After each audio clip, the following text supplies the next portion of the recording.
Hola, soy Iván del blog de Iván Rumar.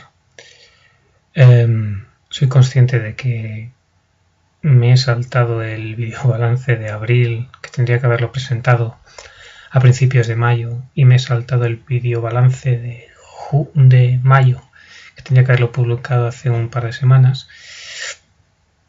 No he tenido mucho tiempo para dedicarme a ello y he pensado que, bueno, ahora en lugar de presentaros un vídeo haciendo resumen de todas las películas que he visto hasta el momento, he pensado que sería un poco denso, un poco rollo, y he elaborado un top 5 de lo mejor que he visto entre abril y mayo y un top 5 de lo peor que he visto en estos 2 meses. Empezamos el top 5 con lo mejor de estos 2 meses. En el número 5 tenemos Winter's Bones, con la increíble Jennifer Lawrence. Nótese mi sonrisita. Es una buena película. Es una película algo lenta, no ocurren muchas cosas, pero es un retrato muy sucio de la América profunda que no solemos ver en las películas, y solo por eso vale mucho la pena. Tierra Prometida de Gus Van Sant, que reseñé aquí, intentaba hacer una aproximación similar, pero se quedaba en los clichés hollywoodienses que ya hemos visto muchas veces antes, y en cambio Winter's Bones pues incide bastante bien en esa cruda realidad. En cuarta posición tendríamos Nausicaa del Valle del Viento, de Hayao Miyazaki, que ya escribí sobre ella en la revista Argonautas. Pronto publicaré la crítica en mi blog, pero ahora deciros que es una película muy entretenida, muy recomendable para reflexionar sobre el medio ambiente, el daño que le estamos haciendo a él, y que el daño que le estamos haciendo a él al final acabará repercutiéndose en nosotros, en nuestra calidad de vida, y que hay que cuidar la naturaleza. Quizás es el mismo mensaje que en La Princesa Mononoke, y en La Princesa Mononoke el guión está más trabajado y es mucho mejor, pero bueno, Nausicaa del Valle del Viento es una buena aproximación a la obra de Hayao Miyazaki y a sus ideas antibelicistas y ecologistas. En tercera posición estaría Shame, de Steve McQueen. Es una película dura, es una película triste, melancólica, no apta para alguien que esté pasando por un mal momento, pero a la vez es una película muy interesante que reflexiona sobre la existencia de un hombre que está vacío por dentro, que no es capaz de establecer una relación con nadie y que intenta satisfacer esa carencia pues acostándose con chicas continuamente. Aunque es algo lenta y un poco aburrida, se pueden sacar buenas reflexiones de ella. En la segunda posición estaría Persiguiendo a Amy, de Kevin Smith, una película muy interesante que se atreve a hablar de las relaciones de pareja y sobre todo las relaciones homosexuales con gran frescura, y que habla de aquello que a todos nos ha pasado alguna vez, de querer a alguien y creer que nosotros somos inferiores, que no nos merecemos a esa persona porque la tenemos en un pedestal y nos empeñamos en que no la podemos conseguir, en que no es para nosotros y la acabamos perdiendo y luego lo lamentamos, y en ese sentido está muy bien.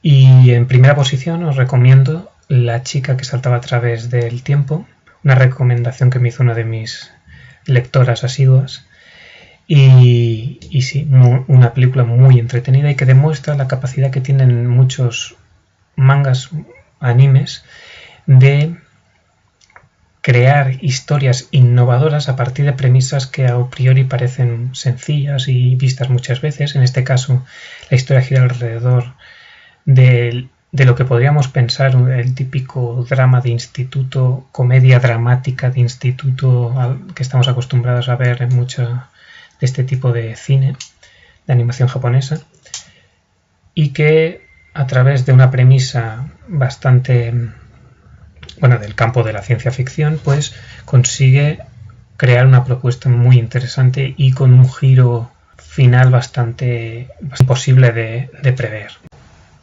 Y entrando en el top 5 de lo peor que he visto entre estos 2 meses, aquí ha sido más difícil hacer la lista. Han habido muchas películas que sinceramente no valían un pimiento y de las que no voy a poder hablar. Para hacer este top 5 me quedaría con unas cuantas que quizás no son las peores, pero son de las que tengo ganas de hablar porque me han cabreado un poco.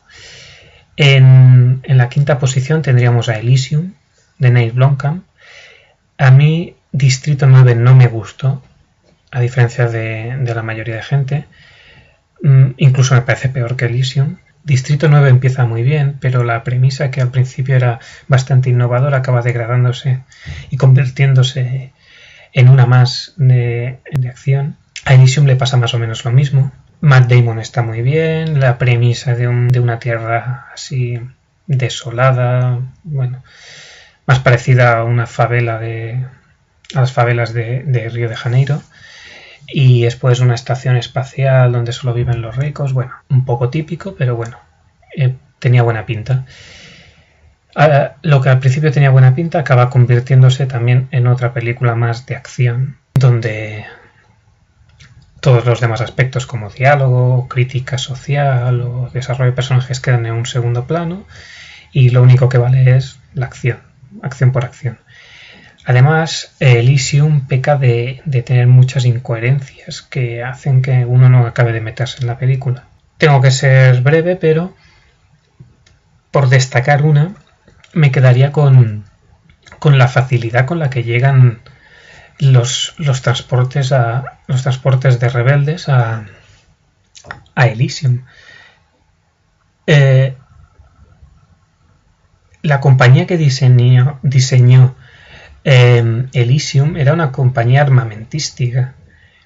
Tan difícil es instalar unas torretas, lanzamísiles o cualquier arma evolucionada del futuro y derribar las naves. Pues no. La única opción que tienen es disparar una serie de cohetes desde la Tierra, un tío con un lanzacohetes, y a ver si aciertan a derribarlos. Me parece que un mundo tan evolucionado como el de Elysium no puede tener estas carencias que sirven para que Matt Damon y los demás pues puedan llegar allí, pero es que no tiene coherencia alguna. En cuarto lugar tendríamos Terminator Salvation. Poco tengo que decir de esta película. Me ha decepcionado mucho, no es nada parecida a lo que ya habíamos visto. Terminator 2 es inconmensurable. A mí Terminator 3 me gustó. Sí, sé que es un calco de la segunda y un calco más flojo de la segunda, pero me gustó, me entretuvo. Era Terminator puro y duro. La primera no la he visto aún, pero la tengo pendiente. Pero esta Terminator Salvation no tiene nada que la conecte con las demás. Es una película de guerras, poco desarrollo de personajes, actuaciones normalillas. A mí Sam Worthington nunca me ha gustado y bueno, que no me gustó. En tercera posición tendríamos La Huida, de Stefan no sé qué no sé cuánto, un nombre que no soy capaz de pronunciar. Es un director que supongo que ha bebido mucho de Fargo, de Un plan sencillo. Intenta copiar esa estética, esa melancolía típica de los parajes nevados para construir una historia sobre segundas oportunidades y dramas familiares, y se queda algo flojo. Tienes la sensación de haberlo visto ya otras veces y mejor. No es una película mala, pero peca de ser poco original. Y mira que se beneficia de una actuación muy buena de Eric Bana. En segunda posición estaría Invasión a la Tierra. Estereotipos, hasta decir basta. Se hablan con frases hechas que nadie habla así, solo en el cine hollywoodiense. Una premisa que no te crees que los extraterrestres ataquen solo a Los Ángeles y lo hagan a tan pequeña escala. Bueno, y al principio los enemigos son muy chungos, parece ser que nadie va a poder vencerlos, y poco a poco los humanos los ganan. porque sí. Quiero decir, no porque descubran nada del otro mundo, ningún punto débil que digas, va, ya está, los han ganado. No, los ganan porque sí, punto. Es curioso que no vemos en ningún momento un gran plano de la ciudad siendo destruida, tal y como sí ocurre en Godzilla. Es decir, vemos cómo destruyen la ciudad entera. Aquí no, aquí solo vemos un par de calles, unas carreteras llenas de coches volcados y humo de fondo. Y no, es imposible ambientarte bien en esa película. No te crees nada de lo que está pasando. Y en primera posición estaría, pues, la peor de todas, El Gran Gatsby, de Baz Luhrmann. No pude pasar de los primeros 15-20 minutos, me pareció un despropósito brutal. No tiene nada que recuerde al libro en el que está basado.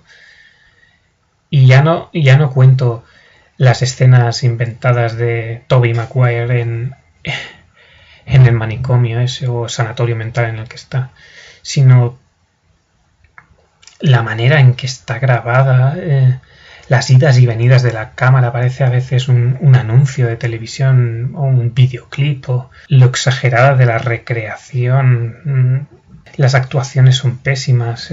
Tobey Maguire es nefasto con esa sonrisita de capullo que te vienen ganas de pegarle un guantazo a ver si despierta. Ni siquiera tuve tiempo de ver la actuación de Leonardo DiCaprio, que me han dicho que, bueno, que es lo único salvable de la película, pero que tampoco es nada del otro jueves. Mal hasta decir basta y no os la recomiendo para nada del mundo, y menos si os habéis leído el libro. Pasando al apartado de libros, suelo comentar que he tenido mucha suerte este año con los libros. Estoy viendo libros muy buenos, de 7 para arriba, y es extraño porque venía del año pasado de haberme comido bastantes bodrios. Para empezar, no he leído muchos libros, no tengo mucho tiempo para leer. También os he hablado ya sobre ello, ya he hecho reseña en mi blog de muchos de ellos. La Torre de la Golondrina sería el mejor libro que he leído entre estos 2 meses. Ya os he hablado de él en esta crítica, pero bueno, comentaros que es uno de los mejores libros de Geralt, de la saga de Geralt de Rivia. Sapkowski consigue reinventarse una vez más. Cuando crees que ya no puede contar la historia de una manera diferente, te sorprende y consigue, pues eso, innovar un poco en un relato que a priori sería bastante más sencillo. Sería sencillo, la trama no es muy rebuscada ni muy compleja, pero es la manera de contarlo y la manera de organizar los hechos y de jugar con el tiempo narrativo y de trazar los personajes lo que hace que la historia sea más rica de lo que en realidad sería de otra forma. Y en La Torre de la Golondrina es Sapkowski en estado puro, y os lo recomiendo encarecidamente. Toda la saga, pero en especial este, porque es muy bueno. He leído El Hobbit, del que ya os hablé también en esta crítica. Deciros que es un libro muy bueno de aventuras, y funciona muy bien cuando es de aventuras, y que no funciona tan bien en su desenlace cuando Tolkien intenta meternos ahí la batalla de los 5 ejércitos como sea.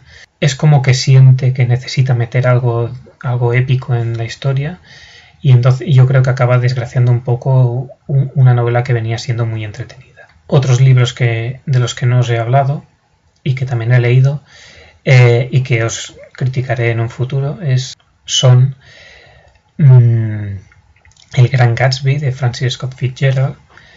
El Gran Gatsby es una novela muy, muy liviana, muy entretenida. Pensaba que sería algo tediosa de leer, pero no, se lee muy bien. Los personajes están muy bien dibujados y es un retrato perfecto de la América de justo antes del crack del 29, y que nos permite abordar un poco cómo era ese mundo frívolo de la clase alta de Estados Unidos, y que también te permite reflexionar sobre los sueños rotos y qué ocurre cuando a una persona persigue durante tanto tiempo un sueño y acaba siendo nada. También he leído Crónica de una muerte anunciada, he sido un poco rastrero y he empezado a leer a Márquez justo cuando me enteré de su muerte. No he sido de esos que han seguido su obra. Siempre lo había tenido pendiente, pero no me he animado hasta ahora. Lo más interesante de Crónica de una muerte anunciada no es quizás los hechos que ocurren, sino cómo está contada la historia, cómo Gabriel García Márquez consigue jugar con el tiempo narrativo, cómo es capaz de contar la misma historia desde diferentes perspectivas, de retratar una sociedad, de radiografiar un pueblo, tomando como excusa un hecho como la muerte de un personaje. Y en el apartado de series, pues poco avanzado. Mad Men continúa estancada. Prometo que la veré antes de que acabe el año. He visto la primera temporada de Breaking Bad que ya critiqué aquí. He continuado con la segunda, de la que ya os hablaré próximamente. Pero bueno, más o menos 3/4 de lo mismo. Los altibajos que se detectaban en la primera temporada continúan perennes en esta segunda temporada. Y como que da la sensación de que es un quiero y no puedo continuo. Te encuentras capítulos muy buenos, te partes el culo de risa, que no puedes parar de reír, como los capítulos de Tuco u otros capítulos que hay más adelante. Y después hay otros que son muy lentos, que sirven para construirnos los personajes, para que los conozcamos mejor, para desarrollarnoslos, para enseñarnos que los cambios no son de golpe y porrazo, sino que son graduales, que es la suma de pequeñas cosas las que hacen que Walter, por ejemplo, sea como es. Vale, pero quizás no hacen falta tantos capítulos para enseñarnos esto. Creo que con muchos menos se conseguiría lo mismo y no daría esa sensación de aburrimiento. El desenlace de la segunda temporada me ha parecido una chorrada como una catedral. Lo siento, después de tantos flash forwards y romperme la cabeza pensando cómo se llegaría a la situación que veíamos en esos flash forwards y después que sea una chorrada como esa, lo siento, pero a mí no me hace gracia ni me convence. Dicho esto, pues ya he acabado este vídeo balance atrasado, resumen de 2 meses. Espero que os haya gustado. Si queréis comentar cualquier cosa, ya sabéis que tenéis el cajón de comentarios abajo.